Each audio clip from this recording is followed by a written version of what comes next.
활동성 간염에서 간경변 초기로 넘어가는 그 참 무서운 병을 제가 저희 집사람도 몸이 안 좋아가지고 또 힘들게 살았습니다.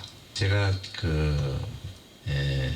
자연 식이요법을 알게 된 놈은 저희 집사람을 치료하려고 하다 보니까 어떤 분이 저한테 그 당시에 건강 다이제스트 하는 책을 저한테 건네주는데 거기 보니까 제가 오히려 더 해당이 많이 되더라고요. 그래서 그 책을 보니까 이제 자연에 대한 것을 많이 또 공부를 하고, 그 당시에는 뭐 간에 약도 없고 인터페론을 맞으라 하는 걸 그때는 알파, 베타, 감마 있는데 의사 선생님이 지금은 간염 치료약은 없으니까 이 약 가지고 한번 쳐보자 하는 것을 제가 이게 몇 프로 되느냐, 그래서 제가 한 90% 되면 하겠다 하니까 그 정도는 안 되고, 늦게 알고 보니까 아주 미미하더라고요.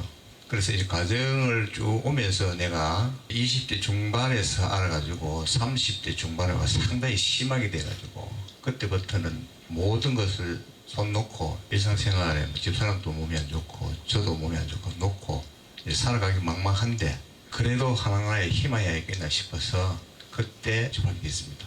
그래서 그걸 보고 제가 이제 서울에 그 강의하는 걸 많이 다녔고, 그러고 이걸 내가 저걸 알아야 내가 목숨이 안 날아간다, 전쟁터에서.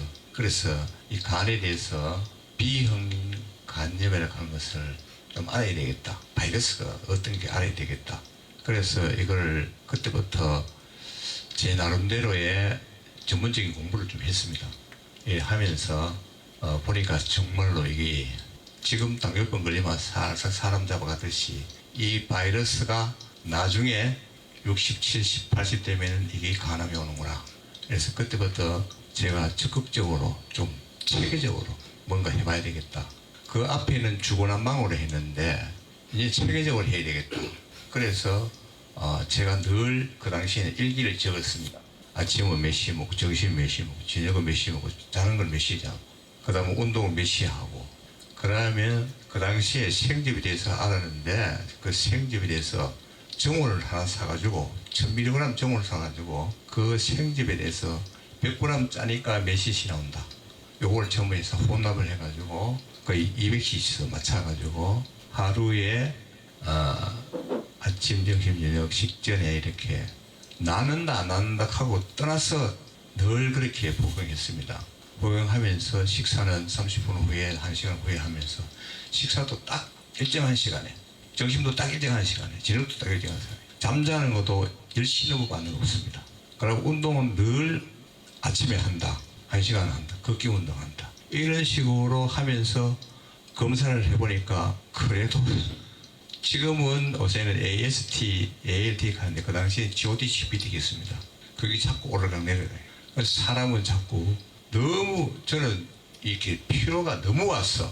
이렇게 앉아있지 뭐 24시간 피곤했어요. 24시간 내가 오직했으면 하나님 피곤만 없애주면 내가 살겠다 했습니다. 그래 늦게 이걸 알고 보니까 엄청나게 피곤이 오는 사람이 있고, 적당하게 피로 오는 사람이 있고, 전혀 피로가 없는 사람이 있더라고요.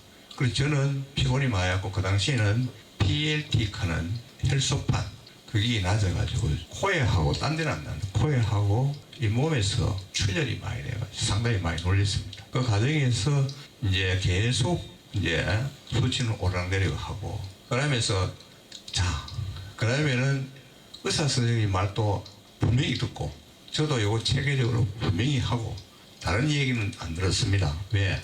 그 전에 하면 10년 전부터 많이 해봤기 때문에. 그래서 식사도 딱 반찬 같은 것도 딱 일주일 분 딱 해놓고 똑같은 반찬을 일주일 동안 안 먹었습니다. 아침에 한 7가지, 8가지 같으면 매일같이 고름없은 내일은 다르고 모레는 다르고, 그 다음에 월요일부터 시작 일요일까지 같은 반찬을 안 먹었습니다. 단백질을 굉장히 중요하게 했습니다. 왜? 우리 세포가 단백질입니다. 그래서 단백질은 제가 공부를 해보니까 자기 체중의 1.2g에서 1.5g이 필요하더라. 그래서 이게 단백질도 동물성 단백질이 있고 식물성 단백질이, 저희 고기를 안 좋아해요. 주로 식물성 단백질을 먹습니다. 근데 이게 만일 간경화가 심해가 간성 혼수가 있으면은 단백질을 제한해야 되는데 저는 그 정도는 안 됐으니까 이 간경화가 되면은 합병증이 엄청나게 온단 말입니다. 박 원장님 하듯이 식도 정맥이 오죠, 비장이 커지죠, 위정맥이 오죠, 문맥업 합병증이 오죠, 변비금 간성 혼수가 오죠. 어마어마하게 무서워요. 생각하면 잠이 안 와요. 그래서 이때 내가 안 잡으면은 잡을 수 없다. 그래서 내가 대구의 종합병원에 가서 내과 선생님한테 그런 교수님한테 얘기했어요. 나 사실 이런데 집사람도 몸이 아프고 나도 이러니까 나는 이 공부를 합니다. 선생님 제가 얘기하는 것을 좀 거하게 듣지 마십시오 하니까 알겠다 하더라고요. 그래서 이거를 공부를 하면서 제가 그 수치에 오르락내리락 이제 검사가 굉장히 많은데 자 이게 비장이 커지니까 어떠한 문제가 오더라. 혈소판이 떨어지더라. 그 다음에 백혈구가 떨어지더라. 적혈구가 떨어지더라. 헤모글로빈이 떨어지더라.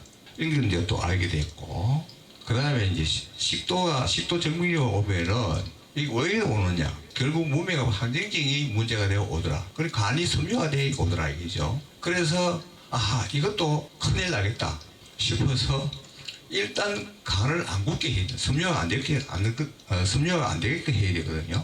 그래서 늘 내가 누웠어도 오른쪽으로 많이 누워 있었습니다. 오른쪽으로 피가 이제 우리가 이제 누워 있을 때 피가 100% 가는 것 같으면 앉아 있으면 70%. 그러니까 늘 오른쪽으로 간 쪽으로 그 당시에는 많이 피가 흐르도록 그런 것도 전부 꼼꼼하게 다 적었습니다. 그러면서 이제 이 수치가 어느 정도 쭉쭉 떨어지다가 또 올라가고 또 쭉쭉 올라가고 그러면서 어느 정도 이렇게 안정이 돼 가더라고요. 안정이 돼가면서 수치가 점점 떨어지면 내 몸 컨디션이 좋아야 되는데 나는 피곤해가 못 사는 거예요. 24시간 목욕도 못했어요. 앉아있지는 못했어요. 늘 누워있는 게 24시간 피곤했다. 그래서 계속 이게 뭐냐, 검사가 잘못됐느냐, 뭐가 잘못됐냐 계속 의심을 하면서 그래도 계속 식사와 병원약은 내가 먹었습니다. 왜? 우루사하고 소화제하고 비타민하고 마음의 위안을 띠기 위해서. 안 된다 하는 건 아는지만은 그 마음의 심리적으로 안정을 위해서는 제가 먹었습니다. 먹으면서 소화는 엄청나게 안 됐습니다. 그래 쭉 오면서 어느 정도 계속 검사를 하다 보니 몇 년 동안 이렇게 오르락내리락 하다가 보니까 이제 의사 선생님은 간이 상당히 이게 너무 이렇게 많이 거치면서 섬유화돼 간다. 그 다행히도 저는 초기래 가지고 그게 없어요. 비장도 안 커졌습니다. 비장도 안 커지고 정맥류 내시경 해보면 위정맥 같은 거 없고 몸에가 항기도 없다. 그래서 간이 자꾸 이렇게 오래졌다 이거예요. 어제 그때만 스캔 검사 같은 거 해가지고 뭐 달력도를 보고 이러는데 그 당시엔 그것도 없었습니다. 그래서 그래 오면서 쭉 오니까 수치가 점점 모든 수치가 정상으로 딱 돌아오더라고요. 그러면서 사람 피곤하지는. 그래서 이 B형을 내가 제대로 알기 위해서는 자 제가 책을 모르겠습니다. 다 많이 봤었겠지만 저도 엄청나게 봤습니다. 책을 한 이 정도 봤습니다. 보니까 우리가 간 세포를 파괴하는 걸 GOT, GPT, AST, ALT 하는 걸 바이러스가 직접 간 세포를 파괴를 하더라고요. 우리 몸의 면역계에서 이 도둑놈이 들어와서 잡으려고 공격을 해서 파괴를 하더라고요. 그래서 이 바이러스는 또 뭐냐, 간에 대응수만 자기 안식하더라고요. 그럼 이 나와서는 간에 뺏겨서 나와서는 옷을 입고 들어가가 온몸에 돌아다니는 거예요. 다른 장기는 보니까 해치지를 하더라고요. 그럼 간에만 들어가니까 요거를 무슨 옷을 싹 벗고 들어가서 거기서 언제든지 가만히 있다가 복제를 수없이 하고 적었다 수없이 했다 하더라고요. 이게 이제 면역계에서 공격을 하더라고요. 내가 공부를 해보니까 아하 그런 것도 파괴되는 만큼 바이러스는 죽더라. 그럼 거기에 대한 내가 단백질 같은 것도 비타민 같은 거, 비타민은 뭐냐, 우리 세포에 윤활 역할을 하는 거 아닙니까? 그 단백질을 충분하게 공급을 해줘야 되겠다 싶어서 단백질만큼은 철저하게 계산해 먹었어요.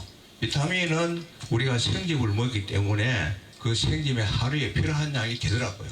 그래서 이렇게 해가 쭉 오니까 아하 간이 어느 순간서 딱 수속되는 것 같더라고요. 이게 이제 더 진행이 안 되는 것 같더라고요. 그래서 이제 연세대학 세브란스 교육의 모 교수님이 그 당시만 해도 간경화가 있으면 3년을 못 산다고 했습니다. 한 번 섬유화되는 것은 간은 절대로 안 풀린다. 하다가 어느 시점에 와서는 그 교수님이 지금 퇴직에 있습니다. 제가 그 교수님 이름 말해서 안 드리겠습니다. 그 교수님이 뭐를 간혹하면 간도 조금 섬유화가 좀 덜 되더라. 그러면 조금 정도 완화가 되더라. 이런 이제 얘기를 하더라고요. 그래서 그 이제 제가 지금 초음파 같은 거 모든 CT를 찍어보면은 매끈하게 되어 있습니다.